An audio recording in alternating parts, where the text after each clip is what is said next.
Hey everybody, welcome to another round of Canje Plays. Hopefully you can hear me all right. Really great preview we've got for you today, which is Exoterra, which is now live on Kickstarter. I always want to say the other one, but it's Kickstarter. The link to the Kickstarter is in the description, and I believe that Jared, who is the designer, will be joining us to play through this wonderful, wonderful game. So before I begin, I just want to say thank you to my patrons, subscribers, and if you're neither coming in to hang out, that's all good. Thank you and welcome as well. Everyone is welcome at the table, no matter what. Today we're going to get into a playthrough of Sortie 1, or Mission 1, Sortie 1, of, hey Danny, how's it going? Hey Sean. Watching as I eat Taco Bell. I want Taco Bell, but the tax it takes is the rough one. So we're going to go through Sortie 1, which is Mission 1 of this playthrough of this is a prototype. Everything you're about to see is subject to 100% change. I know that Jared is going through and he's making changes, just kind of slight tweaks to make things a little bit better. And as the campaign goes on, based on funding, you get the nicer upgrades on what's going. So let's see. We're going to do, for today, what we're going to do is we're going to walk through a setup and we're going to walk through a mission to play. So strap in. It's going to be a lot of fun. Pull up to the table and let's enjoy this. So without further ado, let's go ahead and get down to the table. We'll talk about the campaign. We'll talk about the game and then we'll start playing. Fair enough? Let's do it. Okay, so this, I have it set up. This is Exoterra is basically a sci-fi deck building game that is for 2 to 4 players. There is no true solo mode. If you want to play solo, you're going to have to play with at least 2 mechs, right? There are cards that are meant for solo players to just kind of give a sense of ramping up or balancing the game enough, which for this specific mission, we're going to go through this one after we go through the story to talk about kind of what we're doing. But there isn't a true solo where you just play with one jacket, which that's what the mechs are called. They're called jackets.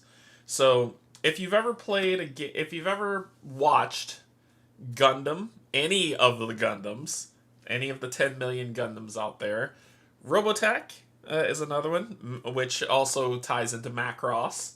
Or any of the other big mech style games, this one's kind of this is the realm that we're dealing with.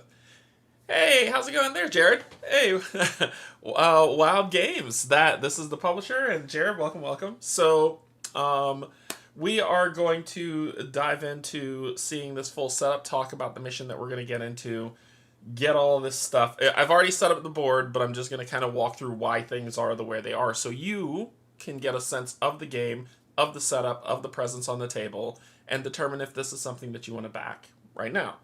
But now let's take a look at the campaign itself. Right now, the campaign launched today, and it funded, which is pretty cool. It's raised roughly around 72,000, which is pretty awesome. That is awesome news with 299 backers. And it just started today. We want to push this thing, get it, if this is something of your interest, and remember, the more we earn, the better we go, right? So I'll talk through all of this, but just to kind of give you a sense of the site, where it is, how it's working. It's lovely pulled out here where it breaks down each section. Thank you so much for doing this.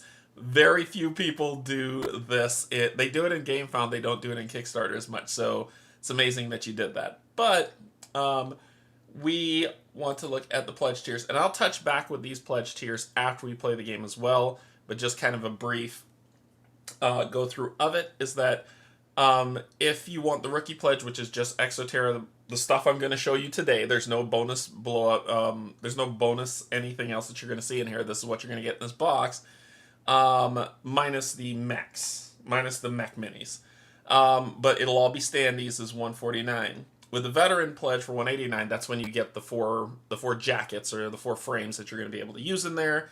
And then the ace pledge adds in some new extra stuff, and then the legend pledge really ramps it up with some cool things. All right, we'll come back to that because I'm going to go through that after you see this playthrough and what's out. But just to know that it's out there on Kickstarter right now. Okay, here's how we're going to set this up. We're going to read our mission out of the mission book. We're going to be reading our mission. Remember, I want to state again, everything that you see here is prototype, subject to change. Don't be like, oh, is that what's going to look at the end? No, it's going to look a lot more sleek and a lot more cool for you to check things out. So keep that in mind. Also, he knows his Mac. Also, keep in mind that Steve over at the Co-op Guild did sortie number 2, which was released today as well when the campaign went live. So if you want to check that out, over Kim and Steve did a playthrough of sortie 2. I'm going to be doing sortie 1 to go through this, and I want to thank Jared for teaching me how to play this game because it's a lot of fun. I will, because I have received no compensation for this. I never take money for anything game related. I never take it because I want to give you my honest opinion. So I'll talk about the good, I'll talk about the bad, I'll talk about what I can see that can be improved, and just give you an overall sense of my personal opinion on what those things are. So, sortie 1, Terrafall. Dumping 30 tons of machine through a planet's atmosphere has a tendency to knock a part or two loose. It's something pilots lovingly refer to as jacket rot. This can be avoided with the proper Terrafall rigs, but no such luxury can be afforded for this stealth insertion. After a gut-wrenching plummet, the forward advance unit hailing from the heart of Pelmont now finds itself firmly planted terracide on Chal. Their purpose resolute and their gaze fixed upon Red Earth District. This unit's landing site, carefully chosen to minimize risk and maximize the element of surprise, houses a clandestine network of key personnel, plants, and Kalian sympathizers. These invaluable resources hold the key to unlocking the full potential of Operation Snowslide. Their loyalty and assistance will serve as the bedrock upon which victory can be built. The commanders issue an order to the unit to swiftly eradicate the enemy forces that occupy the area. With the enemy's military presence shattered, the path to engaging with these hidden allies will be cleared. Several enemy logistics stations populate the area, acting as a vital lifeline to sustain and direct their forces. It is in our best interest to serve these crucial supply lines, plunging the enemy into disarray and leaving them vulnerable to our assault. However, this undertaking is not without peril. The enemy, having been alerted by the flurry of Pelmont activity in Chal orbit, will undoubtedly rally their forces and sound the call to arms. It is through unwavering determination and calculated actions that the promise of Operation Snowslide shall be realized, and the dominion of Pelmont shall be firmly established on the ravaged Chalian war machine. Hey, Dr. Anna, how's it going? Pumped to see you. Yeah, this one's a pretty cool game. Our objective, should we choose to accept it, is to destroy all enemy jackets. So we'll talk about jackets, we'll talk about what that means, and then we'll get down there. But that's our job. If we're all defeated, if both of my jackets are defeated, or mechs or frames or whatever you want to call it are defeated, then we'll solve the resolution for that. So that's the first key point of this. This is a fail forward thing, right? It's not if you lose, rewind, start over, and go again. If you lose, the story still continues. It's just there will be changes to you, changes to your character that will affect you in other missions. So it's just an ongoing story of whether you pass or fail, right? There's lots of setup. I've got my lovely handy dandy cheat sheet right here because this game does have, I'm going to let you know, this game does have a lot of symbology. You get used to the symbology, but if you're coming into it for the first time, you're going to be like, whoa, that's a lot of symbols. But you get used to the symbols, and then you're able to do what these are. Like, I know this is an ammo cache, right? So, but as you see these different things, and you see the different symbols popping up and up and up as I play, I'm going to explain what they are, and if I get them wrong, Jared's in the chat, so he'll tell me I'm an idiot and to fix them. Alright, cool. I want you to call me just that. Like, no, idiot, that's the wrong thing you're doing. Okay, so this image here shows you this map book is broken out into two, right? So one side has this, one side has this. You'll see a lot of other games have done things similar to this. I think Terminus Frontier did something similar to this. So where the book is just kind of, the map is in half. So you're not getting this big honking book. It cuts down on packaging size because they can sit on top of each other. You get it. So we open it up to A2 and B2 of the pages that we see here. And remember, this is completely prototype. We set in the zones where everything here should be, which I've already done, but you'll see set out. And then on the other side, then we talk about the different enemy frames and jackets and stuff that's going to go. So we're dealing with 2 Bruicks. All right, let's pause here on the setup and talk about what we got here. Everyone but you, Dan. Everyone but you. So how this game works is every pilot of a jacket actually has a rival. And when the game gets set up, you get these, and I say these as I lean sideways, you get these envelopes that tell, these pilot dossiers that tells you how to set up when you first start. Now, with the prototype, Steve already did some and then I did the other, so therefore, that's why you're seeing this. But in here, you get a rival, and you get your character, and you get a few other things that gets put into these dossiers, and they get set to the side. And that stuff is shuffled, so you could potentially replay, or actually after you, even if you defeat a rival and wound them enough that that you kill them, you get another rival. So the game is ever evolving in that way. So this is one of the evolve paths in that game for it to build up. For these, we've got two. Notice we have 2 characters that we'll be playing with, which is here, and we also have 2 rivals that are down here for us to go up against. And the first rival is Sif Beijing. So these are some of the abilities that this character has, and then his jacket or his mech that he's going to be using has abilities as well. So so that way you can see a character. This character might shift to a different jacket, so therefore these abilities might still be the same, but the new frame that he's in is going to have different abilities. So the character's once again ever evolving. So what we do when we get this character when they come out is that we flip it over. And we see he's our rival, but he still likes dogs, so he can't be all that bad. But what we pay attention to is what's over here on this side. There'll be some in and what it's been and how it's been determined. By the designer, by Jared, is that this will be filled with some more information that'll also be once again, remember, prototype. He's a rookie that likes dogs. Prototype. So here, he has these 2 tokens that are built out, and these tokens will be placed on the 6th space of the time track and the 8th space of the time track. So if you look up here, you'll notice 6th space of the time track, 8th space of the time track. I've put that there.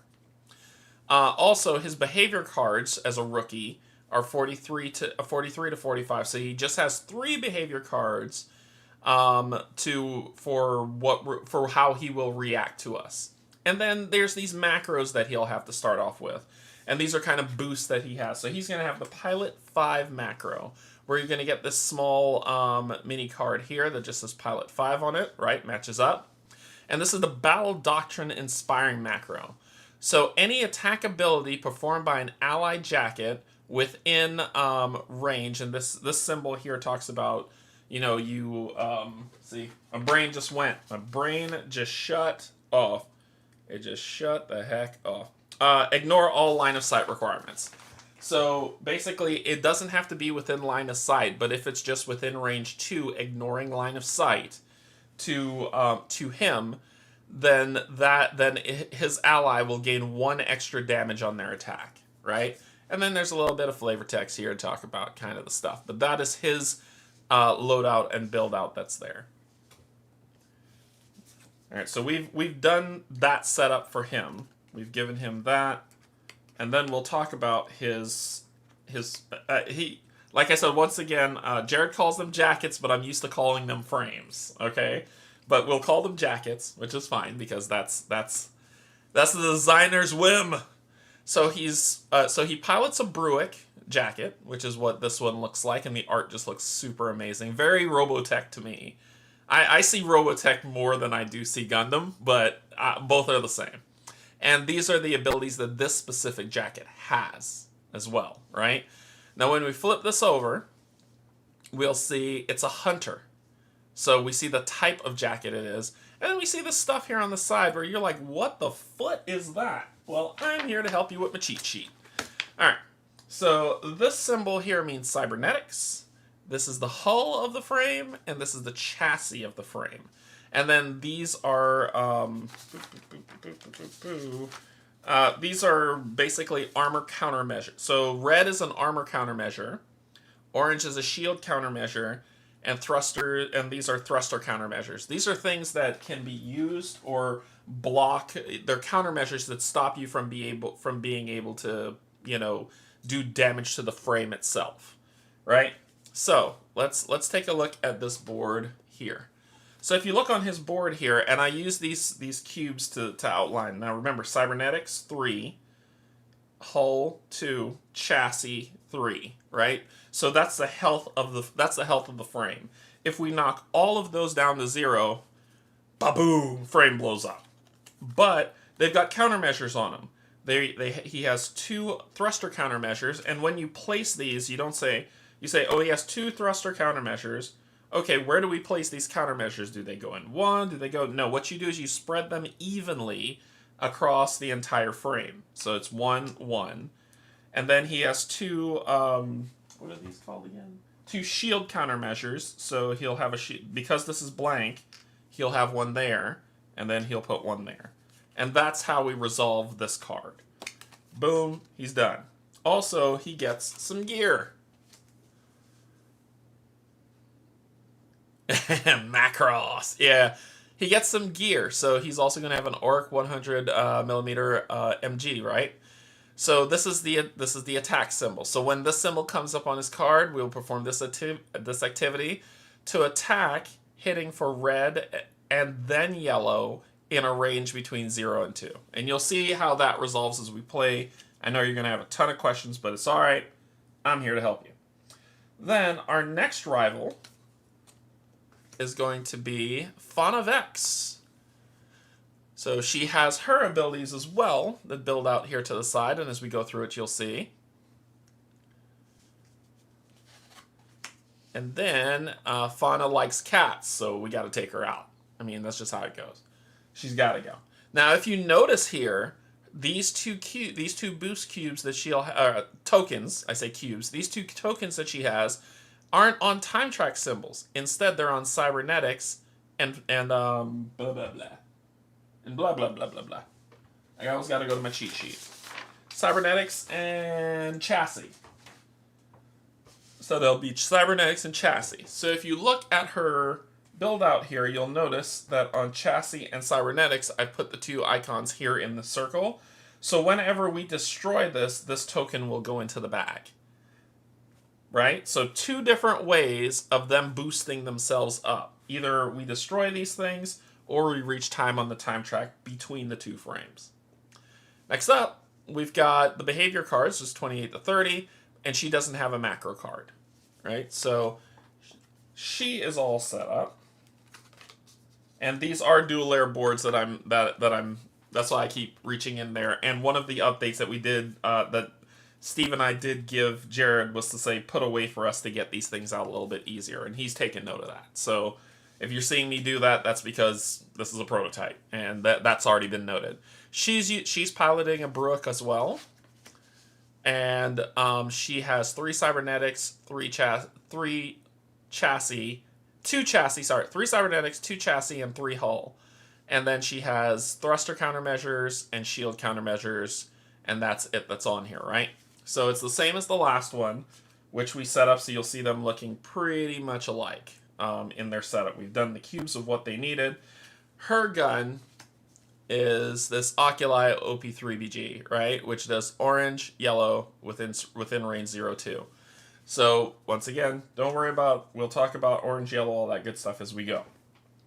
They are set up, and the board, I want you to look at the board here where you see this purple and you see this green. That denotes them. And they are set up here if you see that green cube, and here where you see that purple cube. So, that's how I distinguish between them. From what Jared has said, that when the game delivers, they're gonna have bases that have colors on them.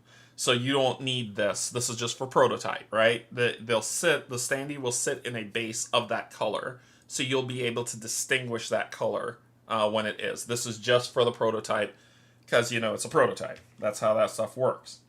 The last thing I'm going to do is, actually I need to read this and then they'll be set up with this. So basically it says, going it alone. In rare circumstances, some jacket pilots seem to develop a kind of high trust anticipation between one another. They can seemingly predict their partner's movements and reactions, like if they're playing solo.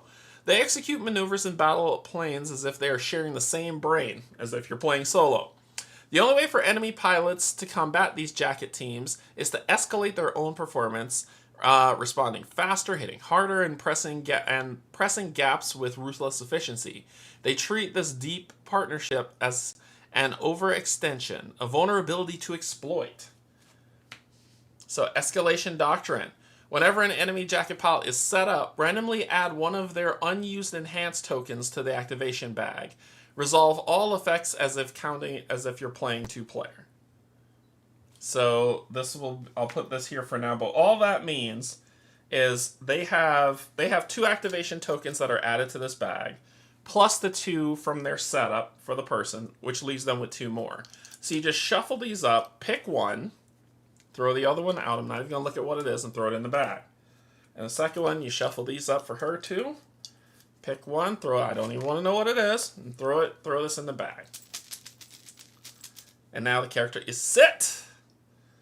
So we have our rivals all set up on the board. Now in the activation bag, it's called the activation bag, but as Jared was teaching me this game, I called it the chaos bag. But in the activation bag, we're going to add 1 blank, 3 red stars, and 3 drone tokens. That's what they're called. However, this has had a little bit of an update when Jared and I were playing, and he was teaching me. What I've done is I've added 3 of these blanks into it, and he will talk. He can tell you more about that as he does his updates during the campaign when you see those updates coming out. But this is kind of a way to scale up or down the difficulty however you want, right? So I added 3 instead of 1. But when I draw 1, you'll see what I'll do with it when it happens. Because I need to explain this more in detail. If I tell you it right now, you're going to be like, I have no idea what the hell you're talking about. So just know I put 3 blanks in there, okay? And we'll talk about what happens when I pull a blank. We're also going to set up the round tracker and place the R. So this is the round tracker with R on the tracking map according to players. We're playing with 2 players, so it's going to start at 4. All right? So this tells us what happens throughout, and I'll talk about these as they come up in the game. Same thing with these as well, right? All right. The board is set. We also have these drones that are out here before I get to here, because when I get here, I want to just take a second. We also have the drones that are set up out here. These are drone groups, and these are individualized ones that are built out, right? Whenever we pull a drone token, and it comes time for them to activate, we'll go through all of that so you're not confused. All right, let's get over here to our jackets. So, boop. I'm gonna pull these off. Our pilots. Our first pilot is Frey Blackford. Frey has these 2 abilities that he may use. So you can only use one of them before you have to baseline, which means you have to you run out of cards and you have to reset up your deck. All right, you have to reshuffle your deck. So before that happens, when you baseline, you can get them back, but you could only use one if you notice the bullets. So for his, he can gain a token that lets him, I know what that token does, I just want to say the proper word, an ability point. It will give him an ability point token, which is energy. I think of it, how it works in my brain is I think of it as energy. You get to use energy to spend energy to play cards on your turn. This will give him an energy that he can use at any time, and it's a green token, which means you don't have to use it immediately. You can store it and then use it when you're ready. Or Savage, the next attack ability you perform at range 0, so in your space, this round gains a yellow or red damage. So that is his. And he's got like this lovely origin story, the campaigns that he's in, his license, and a lovely profile breakdown that you're given, which is fantastic. So he will go into the pilot of the frame. And come on, pop this up. All right. He is going to pilot the Ormer frame, or the tank. He is piloting the tank, right? So basically, this is the frame he's piloting. You come with a standard set of abilities, which is spend 1 energy to move 2. To move 2. 1 energy to move 2. 0 to 2. If you spend 2, you will do 1 gray damage, which is base damage. And if you spend 4, you will baseline, right? And baseline says shuffle your hand and cash into your and discard pile cash into your arsenal, and then draw 6 cards. There's 2 discard piles. There's cash and there's scrap, and we'll get to that in a second as well. When you flip him over, he is the tank, the bruiser. He's super accurate and freaking amazing. So it gives a little bit of breakdown on how this jacket plays, how this frame plays. And then it gives you the same stuff that the other team had as well, right? That the rivals had, cybernetics, chassis hull. But then it also gives you how much energy your character starts with. And whenever you baseline, that's how much you start back to. At the start of every instance of your turn, that's how much you're going to start back to. So this frame starts with 5. So if we come over here, we'll move this meter up to 5. And I put that cube there to always remind me whenever you start over, you start with 5 energy, right? So you have energy that you're using starting with 5. Next, where he's going to have 3 cybernetics, 2 hull, and 4 chassis. So let's go ahead and put those on there. So he's going to have 3 cybernetics, 4 this, and 2 of those. Yep, perfect. Then we go to the next thing, where he's going to have 1 thruster, 1 shield, and 4 armor. And 4 armor counter, because he's a tank, right? So he's super strong. So he's going to have 1 thruster,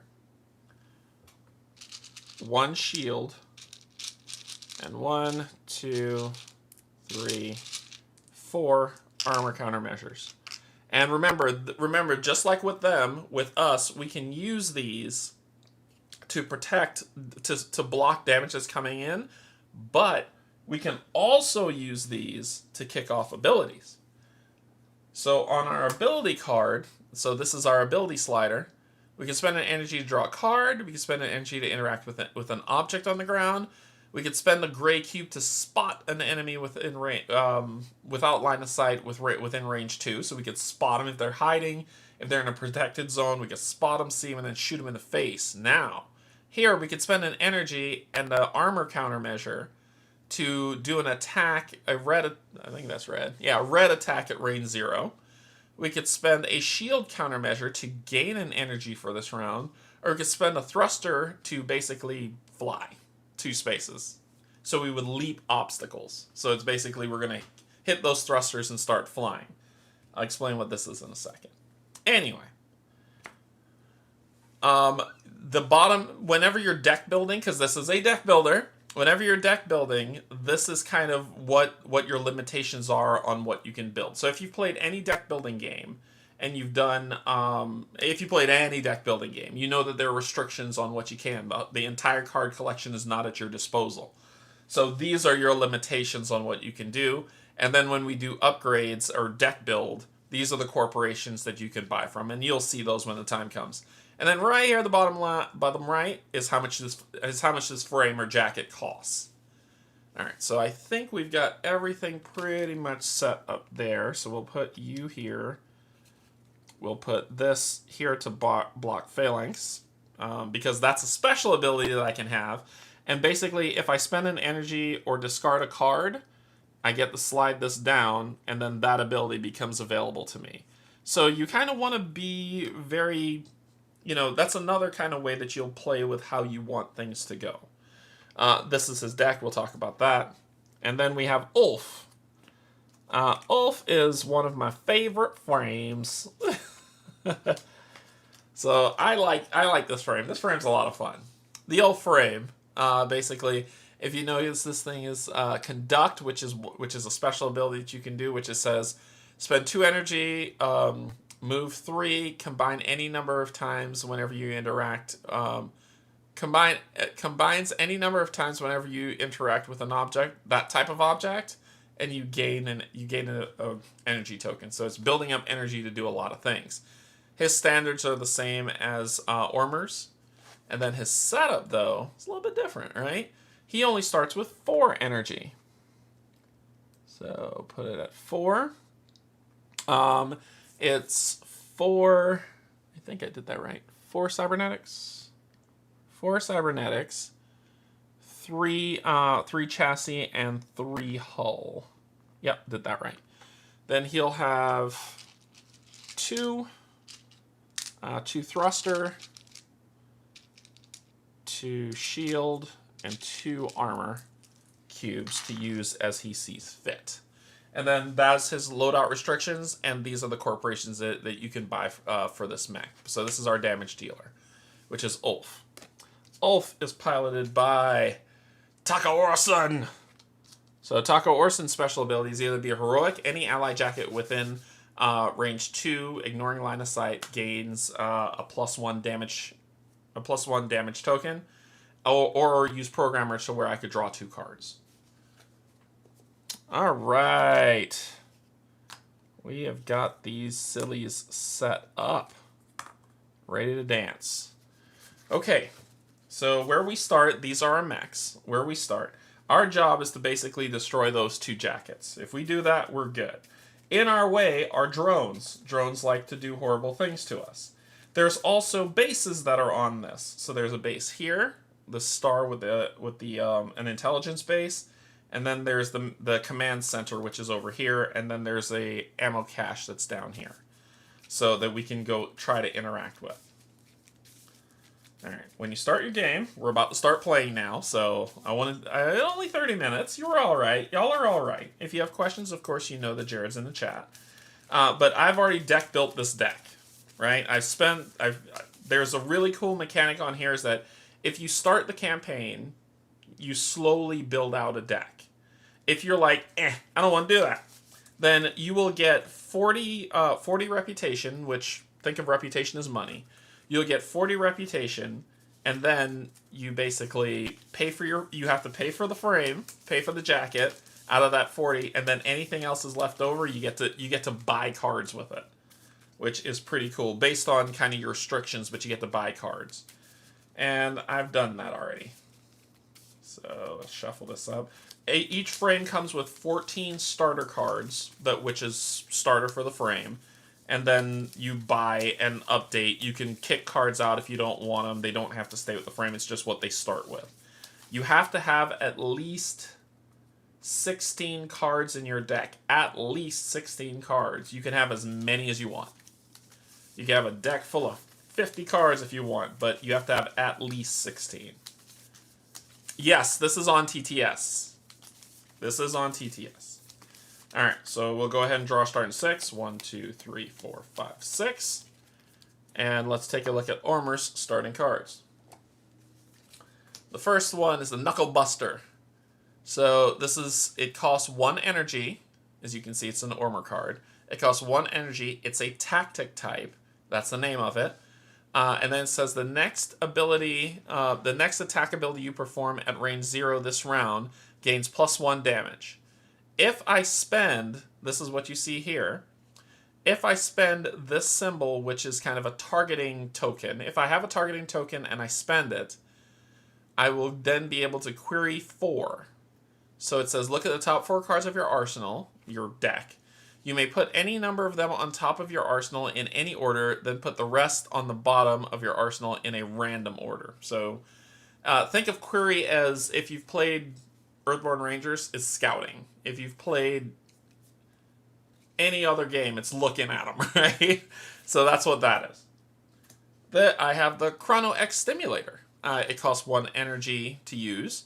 If you have at least 2 gray cubes, shuffle up to 2 cards from your discard pot, from your cash discard, into your arsenal. I've got this. Now, this is an interesting one. This is what's called a backplane card.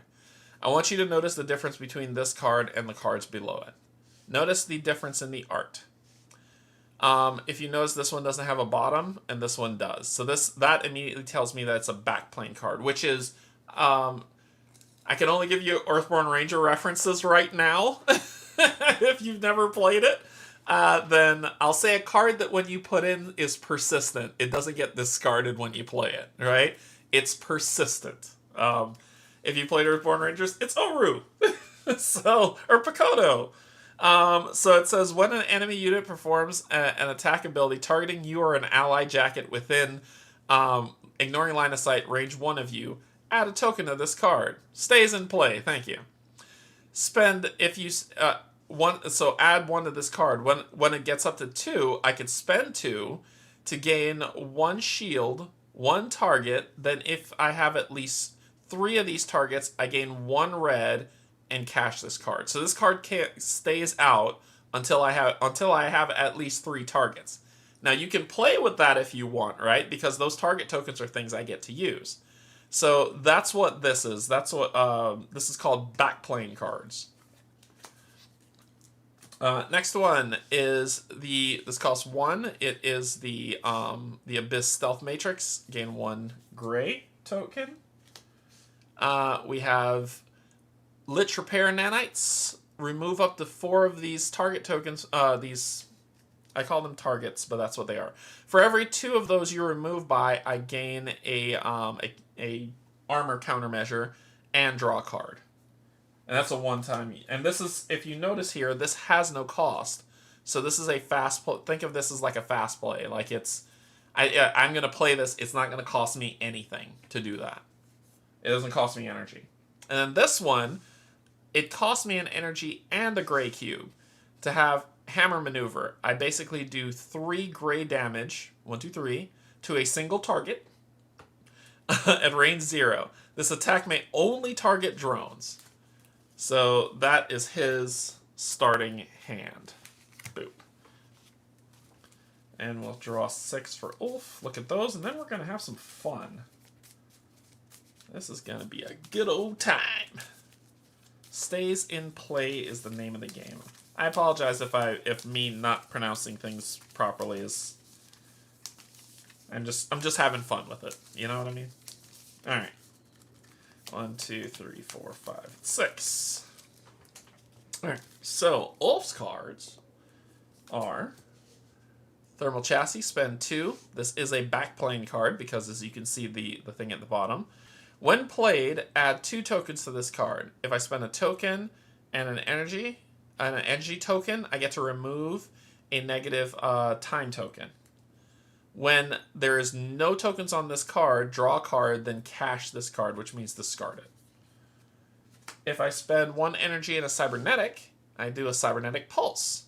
I gain 1 of those awful tokens, but I also get to attack with 2 orange. With that card, that symbol means that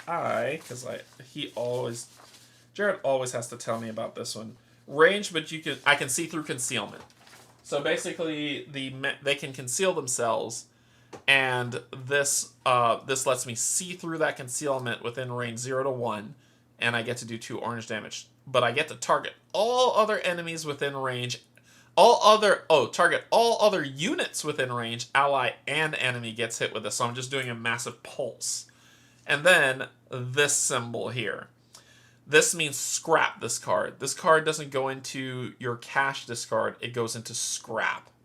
And it's a cybernetic subsystem, which means it's a one-time use, then you scrap it. And there are ways you can get them back, but it's really hard to do. So that's a one-time user. This one energy. I get to move 2. You may shuffle 1 card from your cash into your arsenal for every 2 energy tokens that you have. And then if I spend the cybernetic, I also get to draw 3 cards. There was a time where I had almost my entire deck in my hand, and it was fine. It was fine. Gain a target token. If you have at least 1 of these negative tokens, then I gain another one. which is actually pretty good. It's actually not bad. Then this one, then it's I do an attack, spend 2 energy, do an attack in range 1 and 2, a red attack, target up to 3 units within range to hit with that. And then we'll have this final one, which doesn't cost any energy. Move 2. If you have at least 2 of those tokens, or at least one of these negative tokens, I get to draw 2 cards. Okay. Whew. That's a lot of setup. But we're ready to go. Ready to play. Ready to have some fun.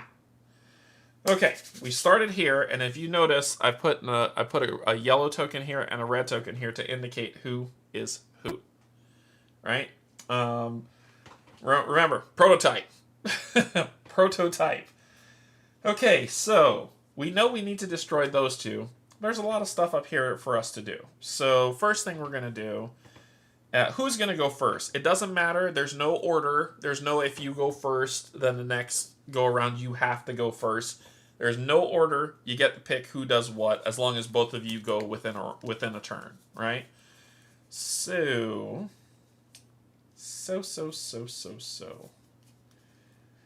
I could move 1, grab that, and then move 1, 2, and then I could use a thruster, because I do have a thruster, to thrust over this mine. Yes, that's a mine that's right there. I can shoot it with a gray to destroy it, or I could just, but if I land in this space without thrustering over, I get hit by the mine.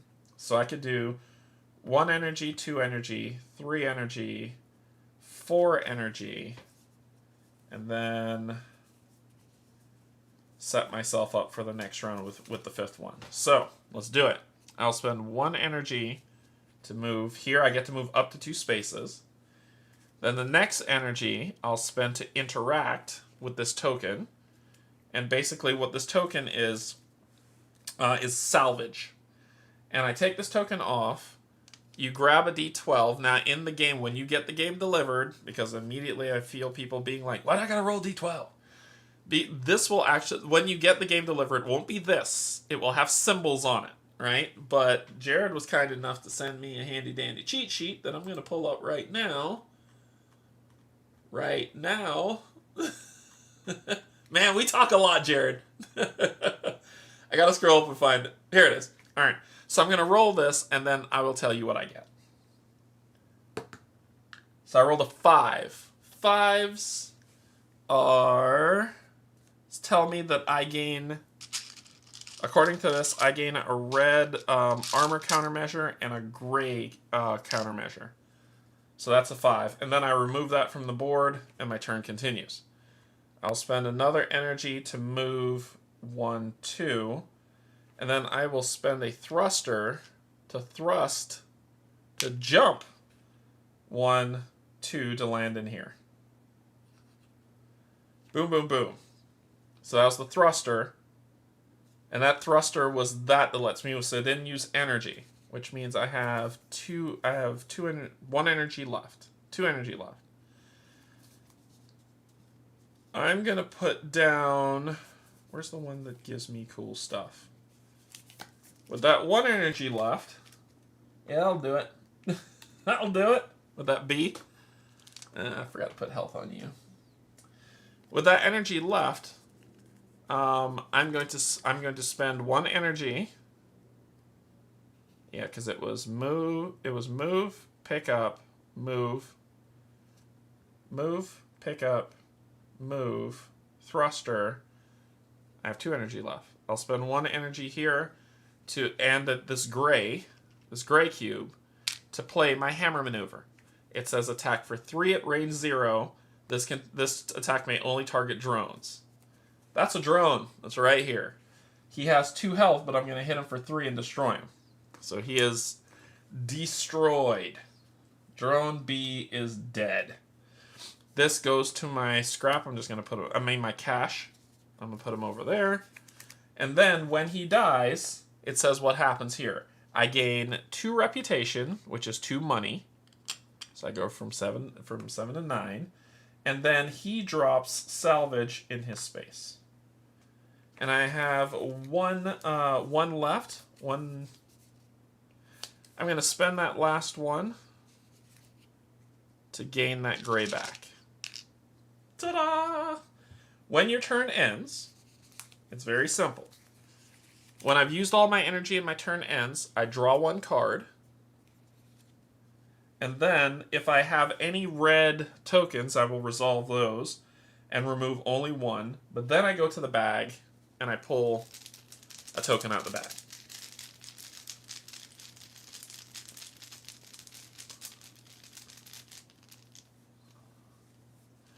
I pulled... This is the green mech's activation. So you see these holes that are at the top? I'm going to put it right there. When there are 3, everything activates. So right now it's just 1. That's bad, but that's okay. So that ends my turn. Now it is Ulf's turn.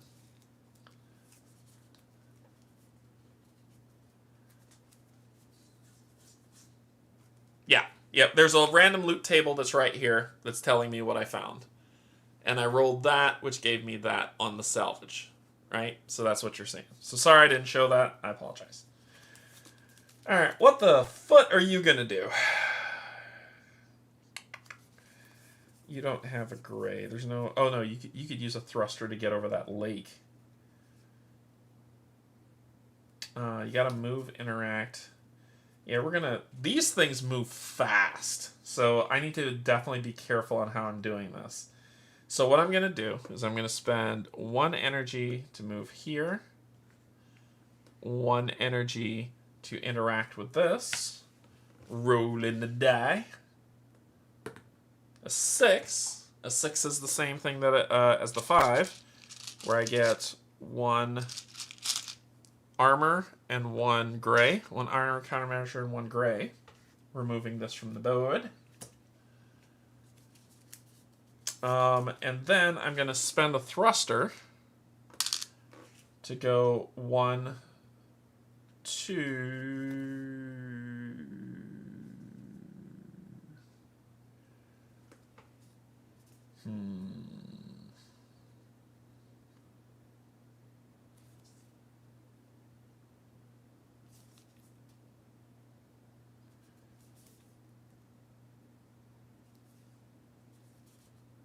No, I'm not. I'm not going to... yeah, 1, 2, right there. All right. Then we're going to have a little bit of fun here. I'm going to put down a back plane. Let me move this over here. Move these over here.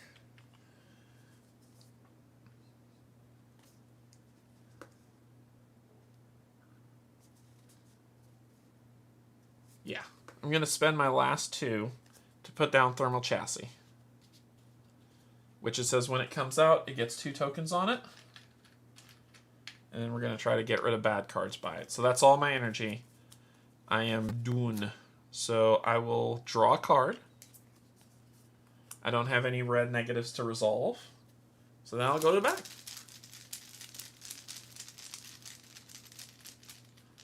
Oh, we got a red. Ooh. So that goes there. So 1 more of those and we're in trouble. Now... energy goes back up, and it'll be Ormer's turn. Ormer is going to spend... I'm just going to spend 2 energy to pop this thing twice, because that's just gray damage. So, 1, 2, right? 5, 5, 4, 3. To basically break this, so it's boom, boom. This thing, this intelligent office I just kind of smash into. And break that thing. So when we do defeat it, we look to the book, and it's the intelligence office. Destroy the intelligence office to pilfer, it should be pilfer, enemy situation reports notifying the unit of enemy locations. When a player destroys this, they gain 2 reputation. So that's you going to 11. So I go up to 11. And all players' jackets gain 2 gray tokens. Or 2 gray cubes. So you'll get 2 gray. And you'll get 2 gray. And that's it. Alright, it has been destroyed. Then we're going to put down, for no cost, this backplane Overwatch card.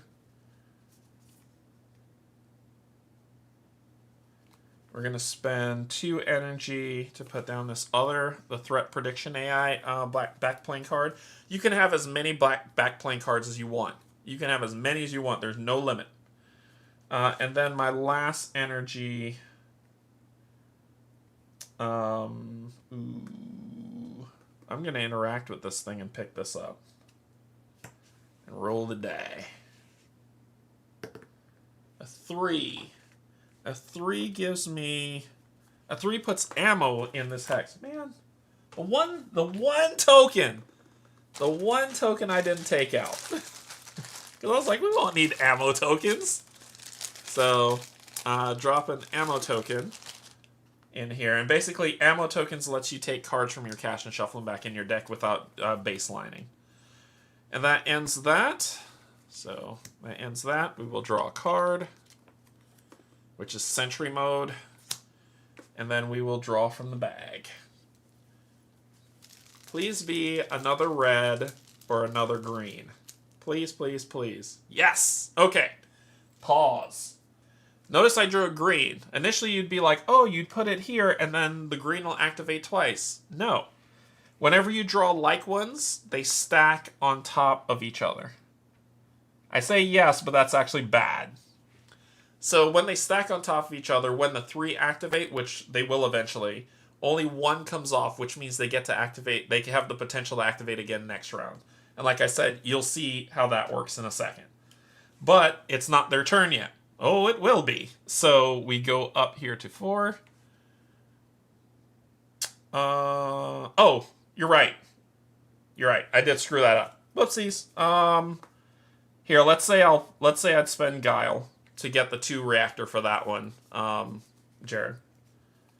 Good catch, good catch. So you'd be back up to 4. And we need you to do the thing. Alright, this is where I was doing this. I could move, and then I could spend this. Ooh. I feel like we should go after her. I feel like we should go after her, because that's something that just needs to happen. I could go up there. It's going to cost a lot of energy to do that. This one's free for a 2 movement. But I need to get a token to be able to draw a card, which this would give me. So if I spend 1 energy, I could do a cybernetic pulse, but that's a waste. I could do fire for effect if I could get here. So 1, 2, 1. And then I could fire for effect in that area. And that will target both of them for red damage. Spider drones suck. I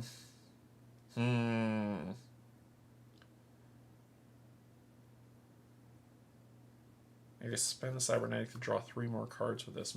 Spend 1 energy to move 2 and draw 3 cards. And not yet.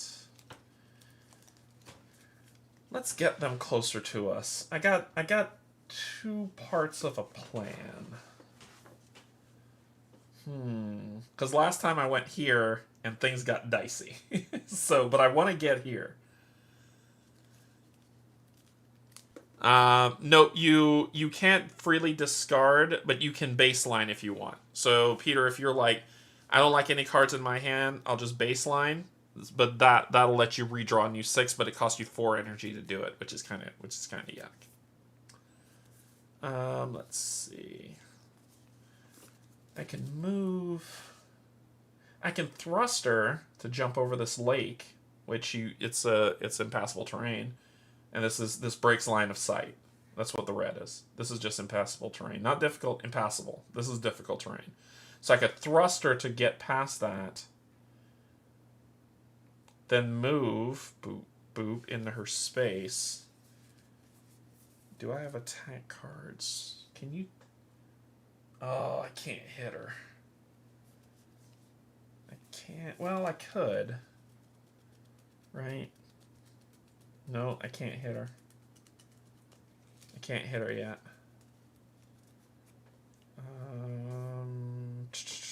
Oh, I can hit her.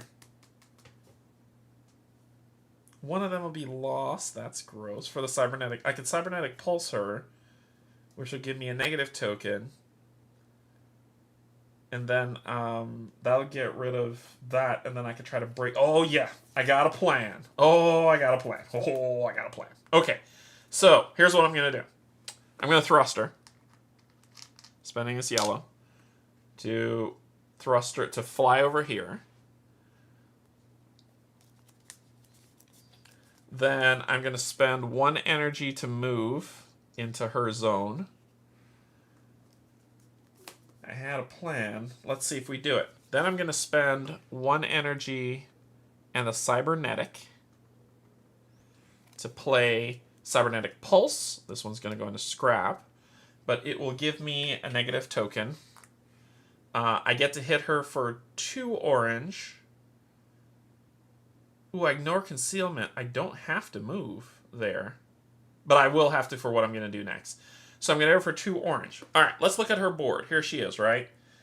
Now, remember, to do damage to her, I need to knock off these things first. And there's no order of, oh, yellow is stronger than orange is stronger than red. I have to match color. So I have an orange, but I get to pick. This is 1 directed attack. So I'll do 1 orange to hit here. And then the other orange, if you notice on her board, you'll see that it has orange and yellow. So that's what I have to use to hit this. So the other orange will hit this, taking it to 2. And then this card gets scrapped.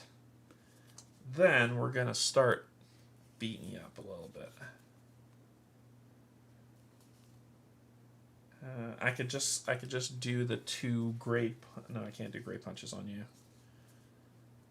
What can I do? Oh, and I also put... Yeah, I did get the negative.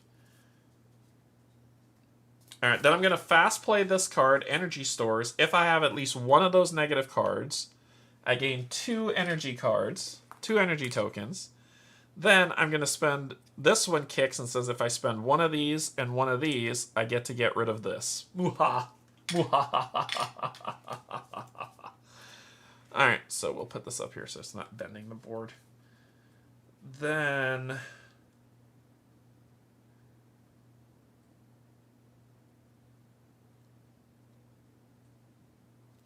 Ooh, let me retcon that for 1 second. Before I play that card, I'll use 1 energy before... I am going to play that card. But before I play that card, I'm going to use 1 energy to gain a target token. And if I had 1 red, which I did, I would gain another target. Then I'd play this card to get rid of the red. Get myself another target token. See, Jared, I'm learning. I'm learning, man. And those tokens, the targeting ones, I think that's the one that cuts through her crap.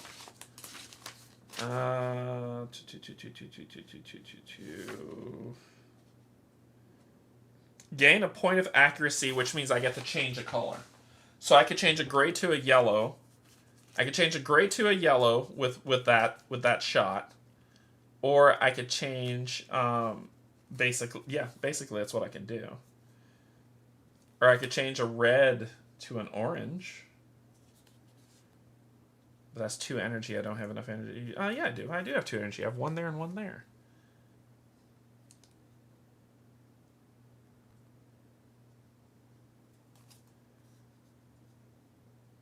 And I can spend a cybernetic to draw 3 cards.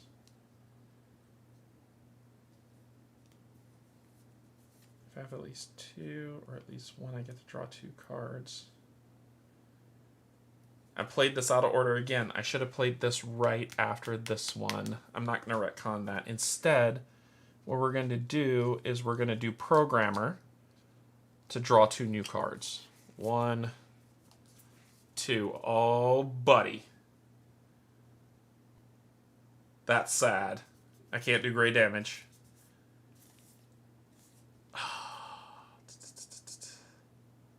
What can I do to you? I want to break this before her turn comes up. I want to break that. And I have to think about how I want to accomplish that goal. I need to be able to attack her. If I attack her, I could turn I could turn one of these. I could spend that energy and that energy to turn one of those into an orange to hit her for one more, but I need to hit her one more time, as the song says.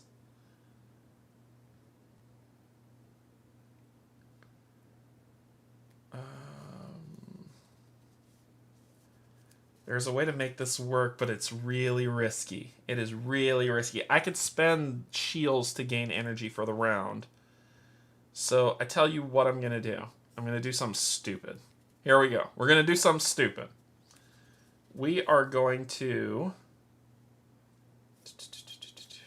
spend our last energy to use our base to draw a card. Dang it! Not what I wanted! Sugar.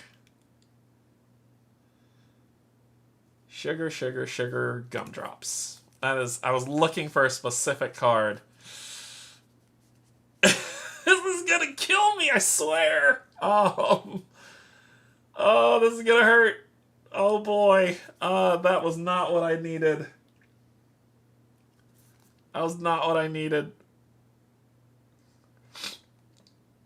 I could shuffle for every 2, but I could spend the cybernetic to draw 2 cards. However, yes, that's what I'm going to do.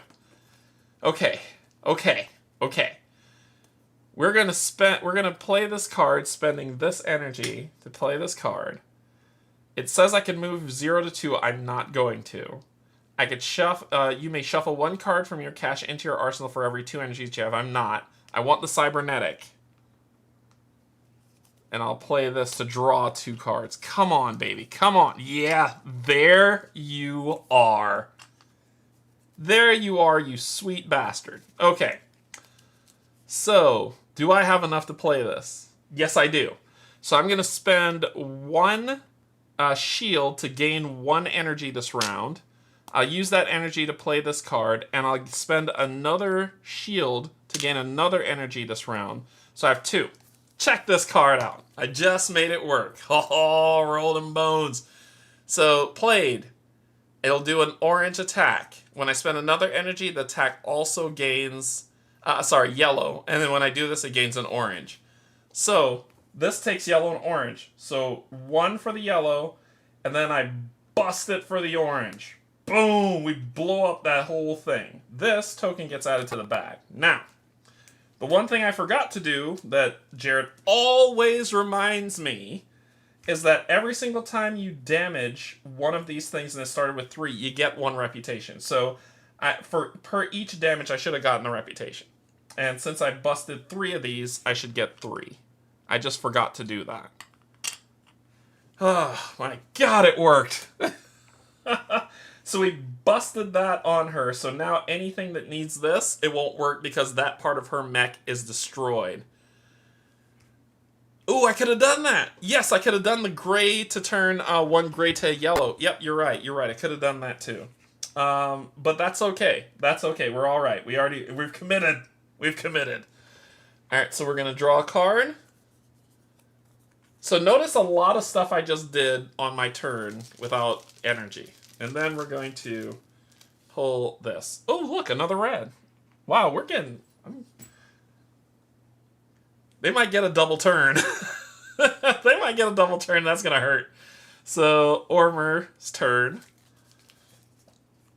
Cool. Ormer's going to move... 1, this is bad terrain, so it takes 2. This is heavy, difficult terrain, so it takes 2 to get through. So that I have to actually spend 1 to move in, and then I got to spend another to move.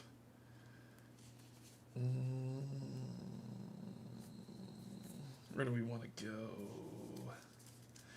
That guy sucks. He's not going to activate this turn, but the drones might. So I'm going to go 1, 2. Because I know he's not going to activate this turn. This thing can't hit me.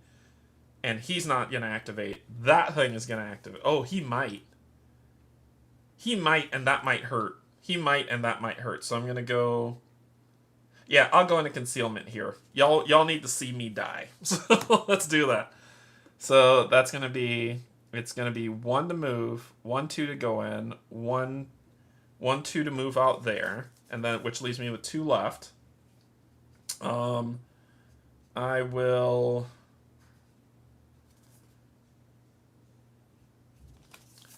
spend 1 energy to play the Chrono X simulator. If you have at least 2 gray cubes, shuffle up to 2 cards from your cache back into your arsenal. Hey, look, I got 2 cards right here that are going to get shuffled back into this deck.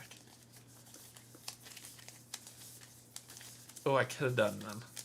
Yep, that's another way I could have really done that, which is pretty cool. Okay, so I did that, and I got 1 left. I'm gonna pick my nose. I'm gonna draw a card with it, and then ready for what's coming. If I pull a purple, I'm gonna cry. All right, then I'll draw a card. There's the particle grenade. Thank you. Do not be purple. Do not be purple. Please don't be purple. Whoa! That's interesting. All right, power it back up, and y'all, I'm getting super lucky. This did not go this way on this fight. All right, let's mess with her some more. We need to break her the chassis just in case she gets that, and then she'll be super hindered. So chassis needs yellow. So we can spend an accuracy to upgrade a gray. My back gets on a turn. So we're going to spend an accuracy. I got to make sure I know how to do this properly. I can scatter pod you with 3 grays. 2 accuracies. I'll get rid of a yellow. Nope, that's not going to work. I need to get that yellow off, and scatter podding is silly. We can do...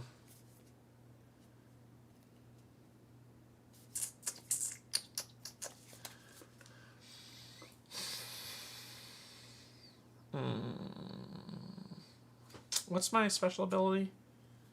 Combine any... Oh, that's the move and gain. That's the move and gain. I need to pop that yellow off somehow. I could spend 2 energy turning an accuracy to the gray to turn it to knock that off. So let's do that. We're going to spend 2, going to 2, spending 1 of these, turning this to do an attack, sorry, to turn this gray attack into a yellow, which knocks that off, so I don't lose that. I was being silly. Then we're gonna spend 1 energy to do the beam attack. Yes, yes, yes. It's gonna trigger anyway, so we're gonna make it happen, and y'all can see this happen. So I'm gonna do an orange attack, which this thing can take orange, which will take 1, and I will gain 1 money. Let me not finish. Reputation. Then it says you may gain an energy and a negative clock thingamadoo. If you do, this attack gains another orange. Boom. Which gives me another money.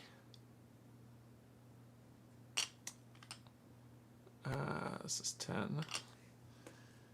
And this card goes here. Then I could spend... Ooh, let me see if I can do something else to you. I can bust that with this. Yep, I'm going to do 1 and 1 to play Fire for Effect. That'll do a red damage, which, boom, busts this up. This token gets thrown into here. I get 1 more money, and this was a special location, so it's going to drop salvage in that spot. I felt good about that. I felt good about it. That made me feel special. It made me feel like myself. That ends my turn. So I will draw a card.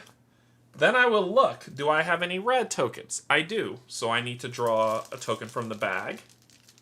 So I will discard the red token and draw a token from the bag. Purple. And then I'll draw another token from the bag. That'll go here. I think they're getting double activations, Jared. They're getting double activations because of you. All right. Let's talk about the enemy turns. This is going to hurt. This is going to hurt a lot. Here we go. First, we pop this off, just one off the top. And that's going to go into discard. And green is going to activate. We grab her behavior card. She's got 3. I'm going to die. Alright, it's about to hurt. We draw our behavior card. And this is what her behavior card does. We take it from top to bottom. She's going to move 0 to 3 towards a hex within space 1, ignoring line of sight of the most player jackets, which is she's already in my space. That's what she's going to do. She's then going to shoot her gun, which is this. As the symbol matches, so she's going to shoot her gun, which will do an orange and a yellow within to me. So she's going to do an orange and a yellow damage to Ulf. Well, I got 2 grays, which blocks anything. They're kind of like universal colors. I'm going to use those 2 to block both those attacks. Those hit those countermeasures. Then she's going to want to do this lovely ability right here. Well, you know, let's pull that card up. So first, that's that ability, right? That's what she's trying to do. I know I already gave some feedback to Jared about the symbols. Just trust me. Anything yellow. That's what this is doing. Anything yellow. So. Oh my god, I did it again, didn't I? I did fire for effect, didn't I? Alright, here's what I'll do. Here's what I'll do to make up for that, Jared. I'm gonna spend the gray and say that I broke her concealment so I could do it. How about that? Alright, she's going to then try to do this. It says, if your chassis is greater than 1, aw, it's busted. Sad face. I'm so heartbroken for you. It isn't. So, basically, she would do all this if it wasn't busted, but it's busted. So, we ignore it. Because, what you gonna do? Then we come over here to this symbol, because all of that is part of yellow. And it's precision targeting package. She will gain a boost 1 to her attacks. And then if she had any of these symbols, she'd repeat it again. Then, if she's in a place with any of these symbols, she's going to interact with them. She is in a place with the salvage that just dropped off her ship. And if we look at the book, it says if she does pick up one of those, she's going to gain a gray and a red countermeasure. And how are these going to be placed since both of those are broken? In the only slot that isn't. She becomes harder to kill. Then she's going to move 0 towards. You'll still just do the first 3 tokens, even though it will have 3 after you slide things over. And number 6 activations, that will be bananas. Yeah. So towards concealment hex without a player token. So then she's going to move to this concealment space because that doesn't have a player, and that'll end her turn. Then we go to a red. We pop one of the reds off. And we look in the book, and it says when the red is drawn, we shift the R back 1. Then it's going to be the purple dude. This is going to hurt. Oh, this is gonna hurt.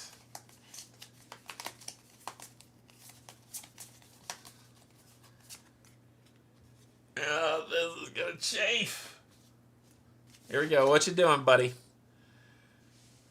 Move 0 to 3 towards the first applicable possible 0 to range 2 from a concealment hex, or possible. Just get in my space. Up the 3 is what he's saying. So he's gonna move right up in my face. So either 0 to 2 from a 0 to 2 from a concealment hex. Oh, from a concealment hex within range 2. I read that wrong. So he wouldn't come in my space. He would actually just move 1. So he is 0 to 2 from a concealment hex. 0 to 2 if possible. From a concealment hex. So he would move 1 to here. That's where he'd move. Then he's going to do his red symbol. He will perform his jacket's red symbol. No. I don't want it. His cybernetics is greater than 2, so he's going to attack me for 1 red, target up to 2 players within range. So I will have to spend 1 red countermeasure to block that. Then he's going to do this again, because that was his pilot that was his pilot's red ability. Now it's the mech's, which does that again, which I take another red off. Oh god. Then what's he going to do? He's going to interact with any tokens in that space. There's no tokens in his space to interact with. If he doesn't have any negative status tokens, he'll then activate his green ability. Yay! His green ability says, flip his battle doctrine. Oops, sorry, it should have been on this side, the front side. He's going to flip it to the back side, which is the one that I showed you to start. I had it flipped incorrectly. Then his mech's special green one says that if he has cybernetics and a player jacket is within range 3, he gains a gray, which will go here. What else are you doing? Then he's going to move towards, move 3 to get in concealment without a jacket. So then he'll move back. I'll have him move over here. He'll move over there. And that ends his turn. And that discards that. Okay, Jared, you're going to have to help me out with this one, because what happens now is 3 have gone. That's the end of the round, so the round marker moves up 1, and then this stuff is supposed to slide back. So my assumption is that there's 3 there, so they would go again, or when the 4th one's drawn, it's just 1 round now for every single round. So you'll have to let me know. I've never run into this scenario where this happened, so he'll have to let me know what happens.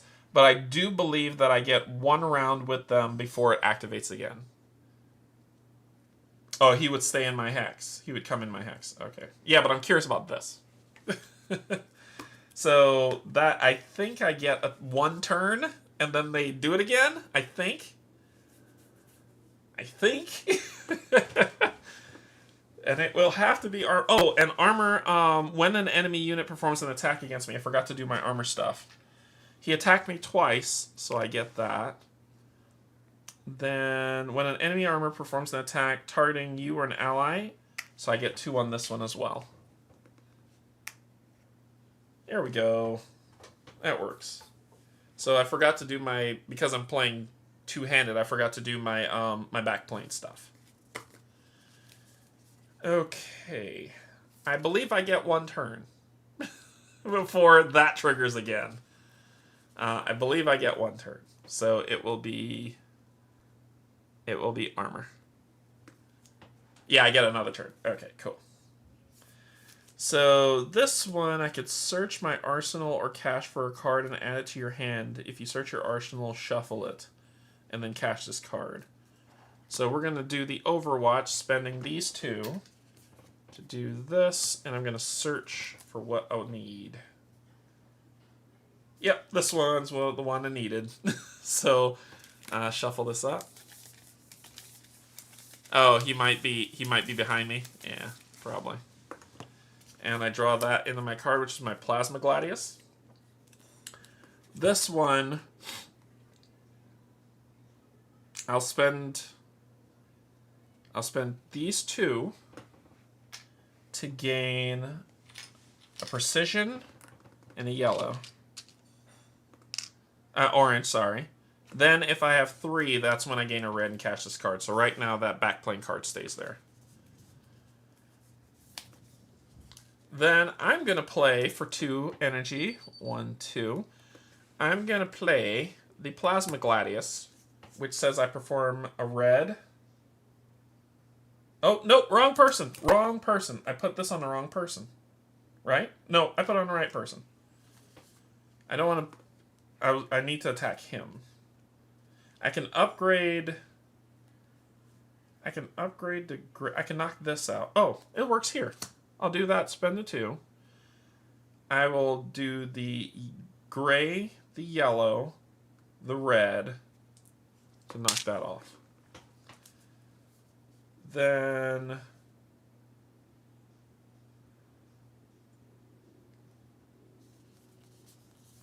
I could spend 2 and upgrade the gray. It would upgrade the gray to yellow. Yeah, I think you're behind on us on this one. Then we're going to do... I'm going to spend another 2, 1, 2, to do particle grenade.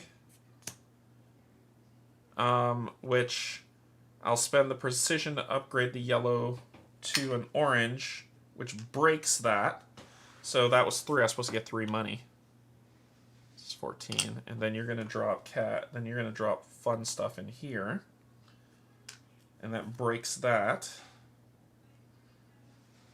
And I could spend a cybernetic to draw a card if I want. No, I'm not gonna.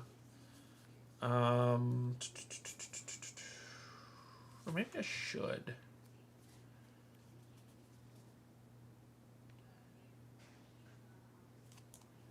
Maybe I should.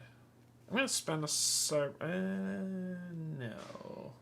If I had a precision, I would do it so I could do this and then start knocking that down. Let's do... I think that'll be it. I need to break your cybernetic stuff on your suit. Not yet. I think that's going to be it. Instead, I'm going to spend 1 to draw a card. That'll do. That'll do. That will do. Okay, then I draw a card. Pull from the bag.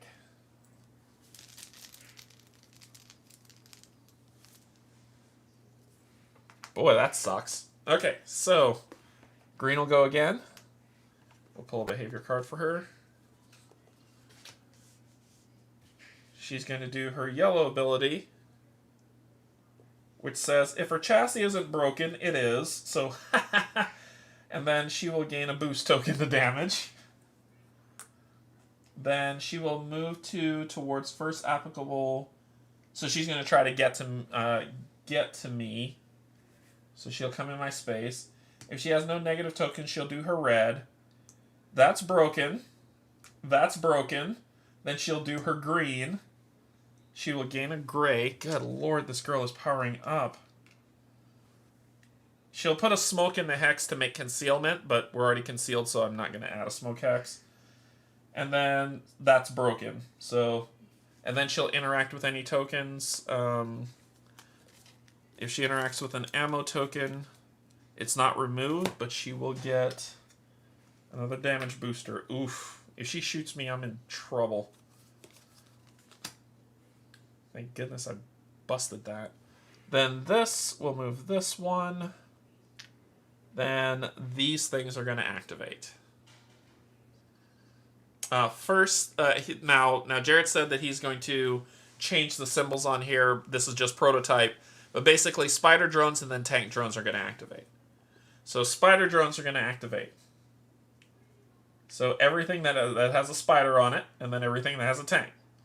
Spider first, there is a spider in this space. So this is I. It's going to basically make me discard a card. Give me a negative. And then hit me for 1 yellow.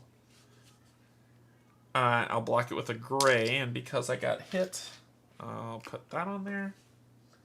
But I have to discard a card. I'll discard this one. So that happened. Then the other spider drone that's here, these drones don't move and is within range 2. I'm in concealment, so it can't hit me. So this one won't do anything. Then tanks. Tank A, move. These drones may not be moved. And then it says each drone will attack. But once again, I'm in concealment, which is this green area that you see. So it's not going to hit me. The other tank that's up there, though, will move to, hey, buddy.